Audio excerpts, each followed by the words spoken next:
My sister burned my passport before our family trip to keep me out, so when they arrived, I sent a gift to the resort manager that turned her smile into panic. It always started the same way, a group chat titled Family Trip 2025, filled with checklists, links to resort menus, weather forecasts, and a flood of my sister's selfies and outfits she hadn't even packed yet. While everyone gushed over her excitement, my name hovered in the background like a forgotten footnote. Still, I played along, smiled when asked to help book the flights, filled out the reservation details, even upgraded the suite and put it under my name. Because for once, I wanted the trip to be perfect, not just for the family, but for myself. That was my mistake. The night before the flight, I set my alarm early to double-check the luggage. Around 2:34 a.m., I woke up not to the buzz of my phone, but to a smell. Melted plastic. Sharp. Foul. I followed the scent to the bathroom, where the faintest trail of smoke was curling up from the sink. And there it was, a charred corner of my passport still smoldering in the drain. The photo page, the barcode, the lamination completely gone. Her lighter sat on the counter like a trophy. The bathroom window was cracked open, probably to hide the smoke. I didn't even need to call her name. She stepped into the doorway with a sweatshirt on, and a look so forced it might as well have come with cue cards. "What happened?" she asked, voice drenched in fake surprise. I stared at her, didn't blink, didn't move. She waited maybe 3 seconds before smirking. "Guess you'll have to stay home. Such a shame. We'll take lots of pictures for you, though." The next morning, they left without a glance back. Mom texted me something passive. "Sorry you couldn't come. We'll make it up to you." My sister posted a boomerang of herself sipping coconut water by the gate. Caption: "Peace and quiet at last." No one questioned a thing. Not even Dad, who usually asked too many. She made sure of that. But what she forgot, or maybe what she never cared to notice, was that I paid for the resort room with my card. The reservation details, the IDs uploaded, the contact number, the guest's name, all mine. Hers never appeared in the system once. That tiny detail made all the difference. I didn't argue, didn't call. I stayed silent for the first 24 hours. Let them post their poolside photos and hashtag their way through paradise. Meanwhile, I gathered what I needed. The hallway security cam had caught a blurry figure around 1:50 a.m. entering my room. Only one person wore a sweatshirt that color. I had screenshots of her message from 2 days earlier. "Hope nothing ruins this trip, especially last minute." And, of course, the lighter with the hotel's complimentary logo she thought would make it untraceable. By the second evening of their trip, I had everything I needed. I compressed the footage, images, and screenshots into a folder titled Urgent Identity Concern and attached a letter, polite, firm, and laced with a simple observation. One of the current guests in the oceanfront suite was not the person who made the reservation. I suggested the manager verify the ID on file, compare it to the guest, and take appropriate action. A flash drive went overnight to the resort, sent express, flagged with attention to the general manager. I knew how these places worked. Luxury meant security. Prestige meant rules. And when someone flagged identity fraud, they didn't ask questions. They followed policy. I got the first text at 3:12 p.m. It was from my cousin, who had tagged along for the trip. "What the hell did you do?" "She's freaking out." Then another. "She's in the lobby with the manager. She's shaking. They're asking her to explain everything. This is bad." By 3:47 p.m., my sister's account went silent. No more stories. No posts. Just gone. The last image up was one of her by the pool, sunglasses on, that smile that always said, "I won." But it hadn't aged well, because minutes later, she had to stand in front of the resort staff and our relatives and explain why she'd checked in using someone else's name. The room was revoked, her belongings packed, and moved to the front desk. Security called her in for a guest identity clarification. They were calm about it, professional, polite, but made no exceptions. She texted me once. "What did you send them?" I didn't reply. I just watched as her fantasy unraveled from thousands of miles away. It had been 3 hours since her last post vanished. The silence from her side didn't feel like defeat. It felt like the air before a thunderstorm, heavy, expectant, full of pressure. I knew her well enough to understand she wouldn't sit still after being humiliated in front of hotel staff, relatives, and strangers. She wouldn't go down quietly, not the way I had for years while she soaked up attention and turned every gathering into her personal showcase. No, that kind of person didn't shut down. She plotted. I wasn't worried. I was ready. Because I hadn't just planned for the fallout, I had prepared for the comeback. Around midnight, my phone lit up again. This time, it wasn't my cousin. It was my mother. "We need to talk. Your sister says you set her up." I stared at the screen. Nobody think. No checking how I was. Just a straight dive into her side of the story, like always. Even now, after everything, my mom defaulted to her defense. Not surprise. Not concern. Just blame. I didn't reply. I pulled out my laptop, opened the drive I hadn't yet sent, and reviewed the remaining material. There were things I hadn't needed for the initial blow. A screen recording of her deleting messages from our group chat after torching my passport. The timestamp hallway clip showing her leaving my room with a towel wrapped around her hand. A video of the bathroom smoke I filmed seconds after waking up. I hadn't used any of it, but I had it.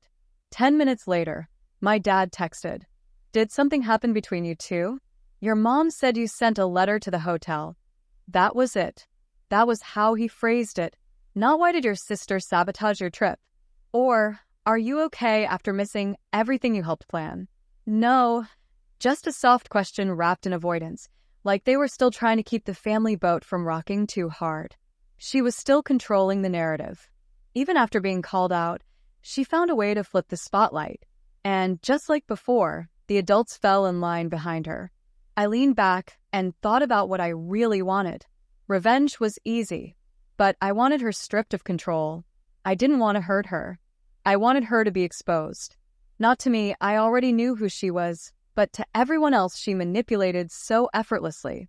The next morning, I got a message from a number I didn't recognize. The area code matched the resort's location. "Hi, this is Ethan from Ocean Crest Guest Relations. I wanted to confirm we've followed up on your concern. The guest registered under your name was removed, and the room has been resecured. Please let us know if we can offer any form of accommodation or credit to resolve this situation on your end." I stared at the message. It was polite, professional, too formal to mean anything personal. But it made something clear. They had taken it seriously. That wasn't just satisfying. It was leverage. I sent a brief thank you, asked for confirmation that the name on the reservation had been flagged, and requested a printout of the security report.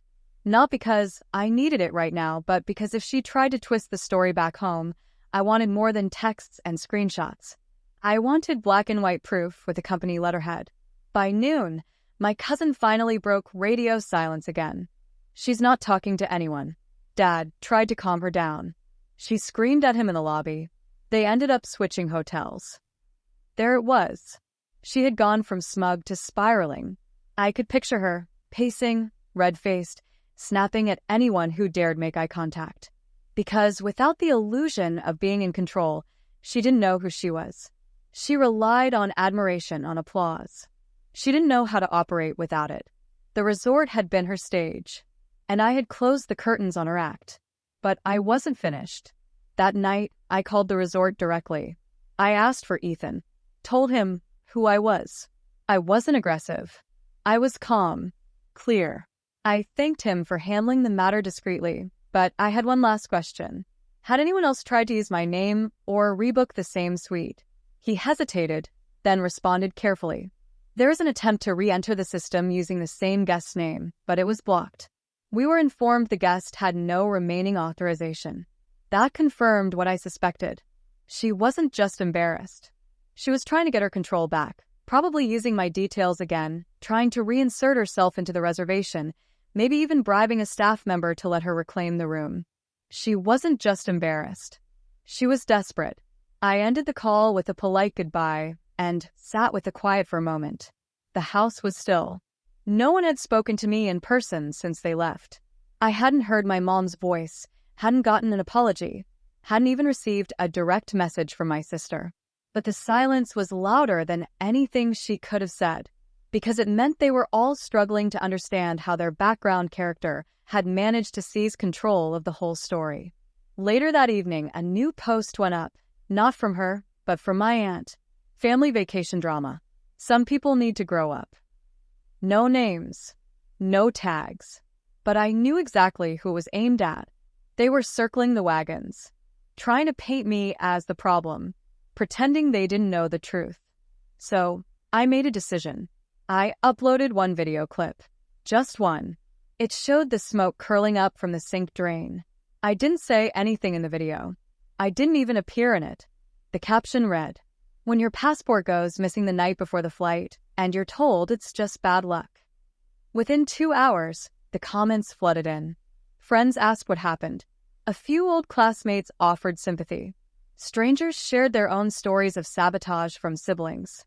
And then just once, my sister left a comment. No words, just a broken heart emoji. Then she deleted it 5 minutes later. But it was too late. People had seen it. Screenshots were saved. She had tried to keep the truth buried under excuses. Now it was out. My cousin messaged again the next morning. "They're blaming you for the post, saying it's immature. Mom says you're trying to make your sister look bad on purpose." I didn't reply. I didn't need to, because the story was no longer hers to spin. She had counted on silence, on me backing down like I always did. But I wasn't that person anymore.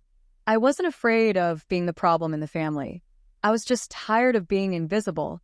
That day, I got a notification. The resort had issued a partial refund and a credit under my name as an apology for the inconvenience. I booked the same suite again. 2 months out. Same spot. Same view. Only this time, I'd be the one taking the pictures. And just in case she tried something again, I forwarded the resort the copy of her old messages and asked that her name be flagged permanently from any bookings connected to my account. It had been 2 weeks since everything fell apart for her. The family returned, sunburned and silent. Nobody mentioned the trip. Not in texts. Not in passing. Not even in the living room where the suitcase sat unpacked like a reminder of everything they didn't want to face. I watched them move around it like it was invisible. My dad muttered something about needing to return to work early. My mom stayed glued to her phone, pretending not to see me. And my sister? She didn't come home right away. She stayed at a friend's place, probably trying to avoid the discomfort of being under the same roof as the person she tried to erase. But eventually, she had to show up. And when she did, she didn't speak to me. Not a single word. Just walked past like I wasn't there. I didn't care. She had nothing left to say. And I had nothing left to prove. I could have let it end there. Let the awkward silence stretch out until it faded. But I didn't want the truth to just sit in a corner like it never mattered. Not after what she did.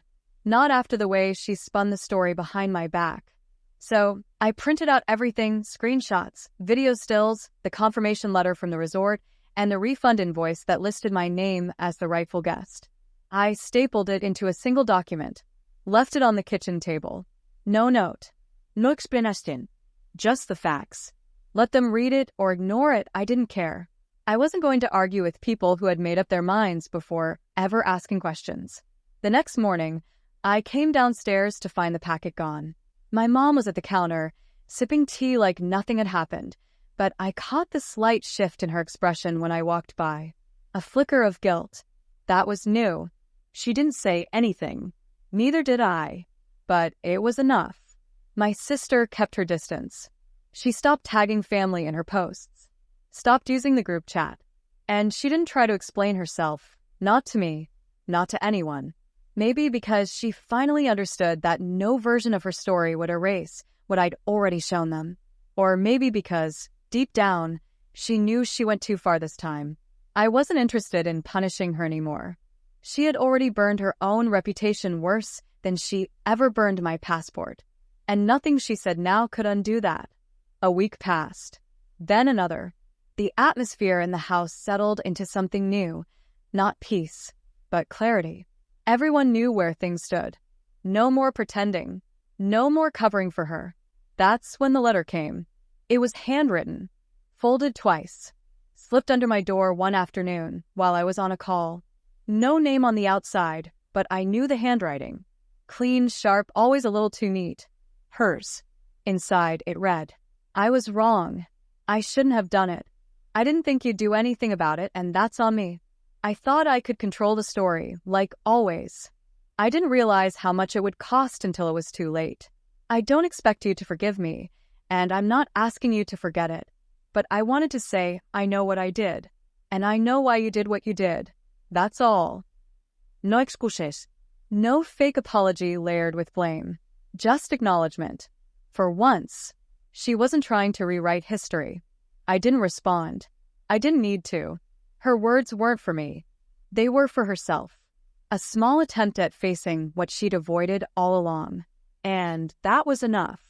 I folded the note and slipped it into the back of my drawer, not to keep as a trophy, but because it felt like the final piece. The last page in a chapter that no longer needed revisiting. Summer ended soon after. Everyone got busy with their own routines.